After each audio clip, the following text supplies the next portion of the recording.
What's up, YouTube fans? Today we're going to do a comparison of the Magic Square Tyrannosaurus Rex with the Newage Ymir, both versions of a Legend Scale Grimlock. So I recently looked at this guy and this guy as well, and let me just state the obvious here. This is not the G1 version of Ymir. I did review it on this channel, but for the purposes of the review, this guy does have the exact same accessories, gimmicks, transformation, articulation. Pretty much everything is the same exception of the deco. So when we get to the cartoon accuracy category, I'll bring up an image of this guy in his G1 version that I did review. And when we get to the Dino mode, I will also bring up an image. But like I mentioned, everything is the same in terms of functionality, accessories, everything else. So with that being said, let's get started. We'll start off with accessories. All right, here are all the accessories they come with. And they both come with a blaster done in kind of a black plastic or black paint. This one is styled a little bit different because it's a toy style gun, but the G1 one does come with a G1 gun.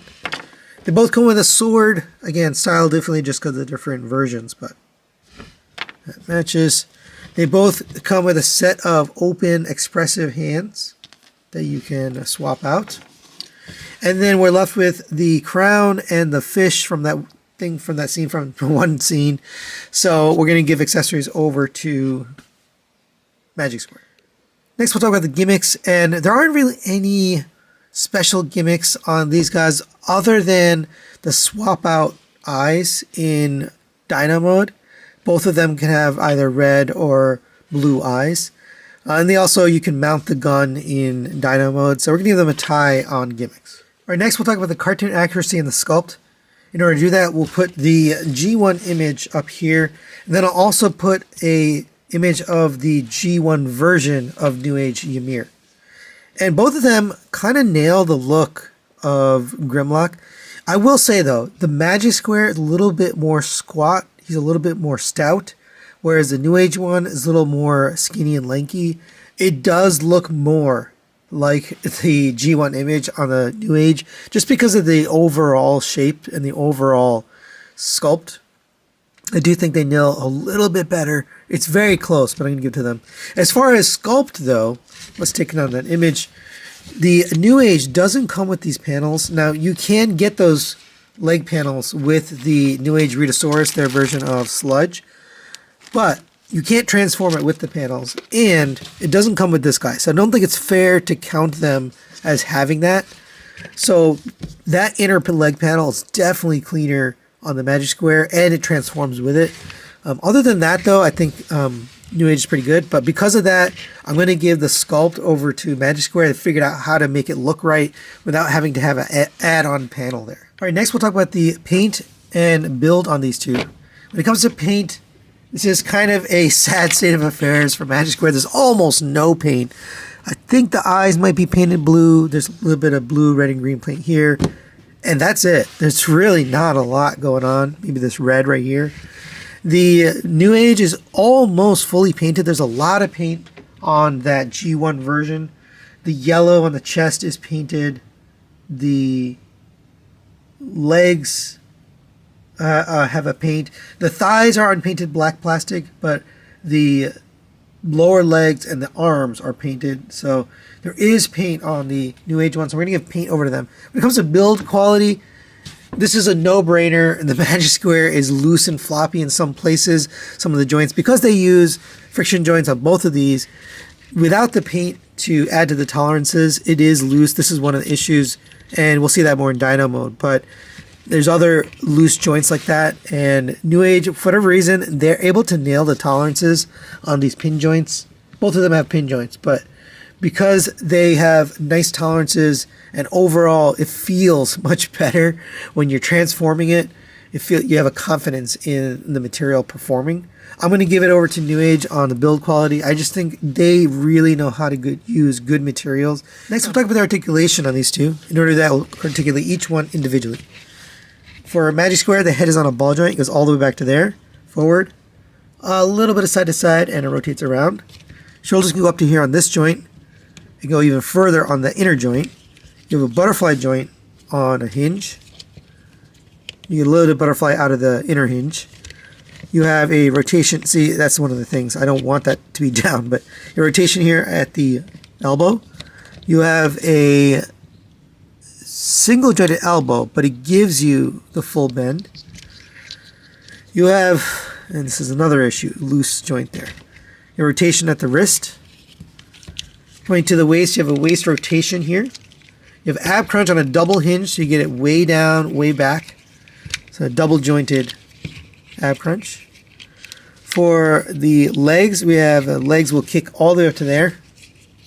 Back to here, out to the side. You have a rotation at the thigh. Double jointed knee gets you the full bend. Ankle tilts all the way up to there, and no back and forth on that. Coming to the New Age, head is also on a ball joint, gets up to there, side to side, and rotates around. It does get a little bit more side to side, but they both have that. Oh, and I forgot to mention, you can bend the wings in and out on both of these, and you can lift them up and down, so you can position them however you like on both. Shoulders rotate around here, goes up to there on this joint. You don't have the butterfly joint on this one, only on that one.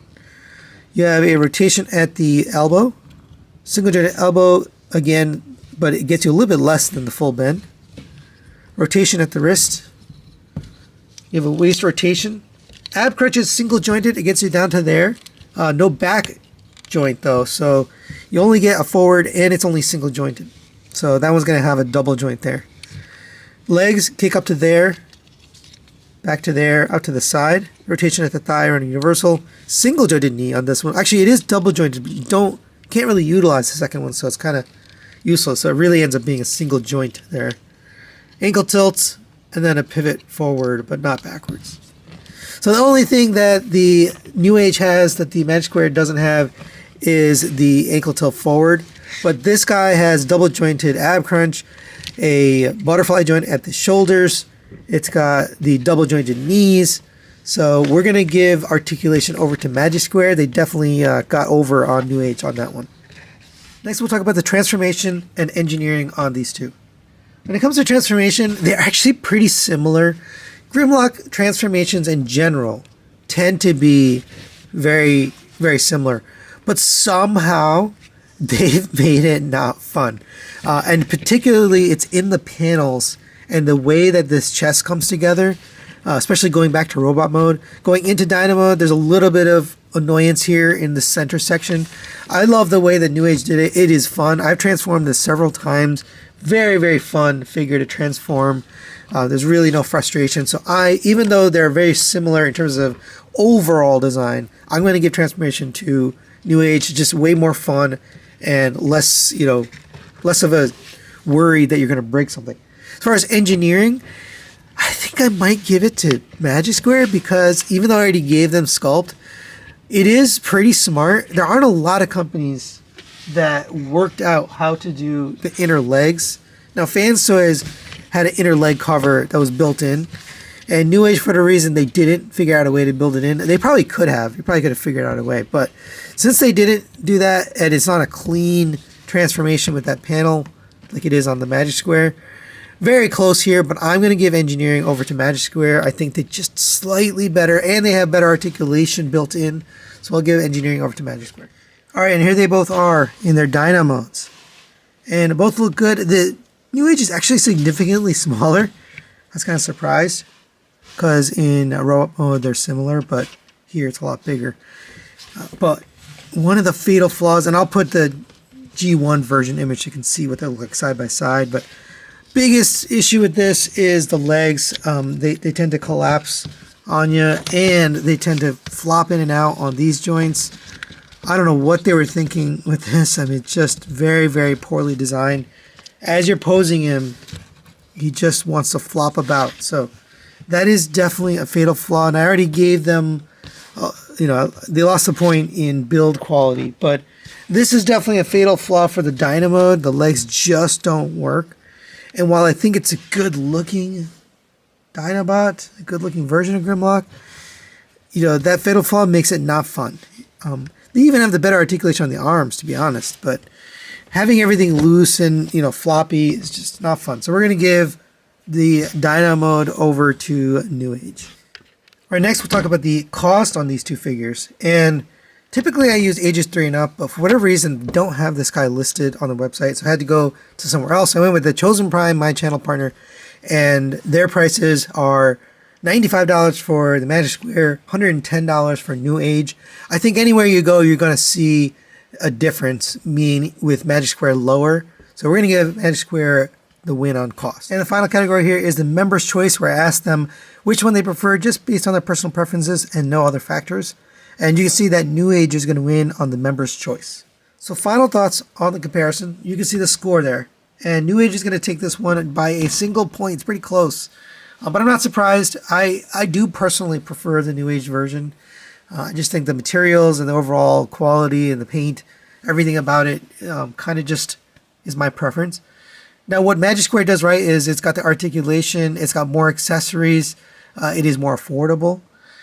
But one thing that Magic Square does that really bugs me is they put out this cheap or, bargain version out first. And then later they come along with the premium EX version.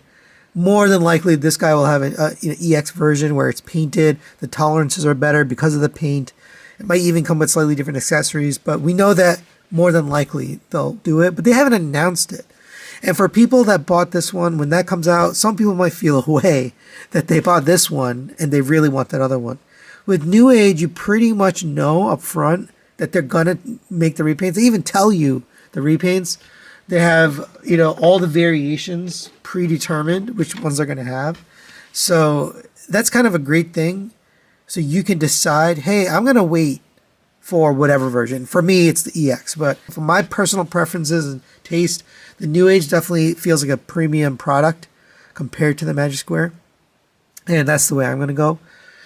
Now, thanks to Matt Parsformer for sending this for review. I really appreciate it. Thanks for watching, and we'll see you next time.